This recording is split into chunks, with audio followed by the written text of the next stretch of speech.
Aksi kawanan pencuri uang kotak amal Musola Al-Mahmud di Kelurahan B Srikaton, Kecamatan Tugumulyo, Kabupaten Musirawas terekam CCTV musola. Kejadian ini baru terungkap sesudah pengurus musola usai sholat zuhur memeriksa kondisi dalam musola dan menemukan kotak amal telah terbuka. Lalu petugas membuka CCTV yang terpasang. Setelah melihat rekaman CCTV, ternyata kotak amal telah dibobol oleh kawanan pencuri oleh 2 orang pelaku yang mengendarai motor.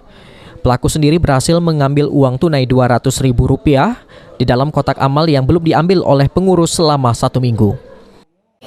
Sholat asar yang pertama kan, kemudian ada kawan lihat kotak, ternyata kotak sudah terbuka, kuncinya, gemboknya.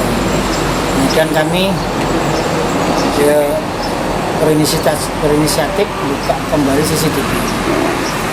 Kita terbukti ada 2 orang, yang pertama di depan pintu sambil lihat-lihat mungkin mata-mata lah katanya. Kemudian 1 operasi. Sudah itu, kemudian dia keluar, kabur.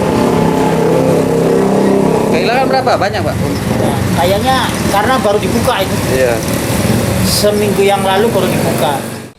Atas kejadian ini, pengurus musola belum akan membuat laporan polisi. Namun demikian, pengurus musola berharap para pelaku segera ditangkap polisi. Adi Aryansyah, PAL TV.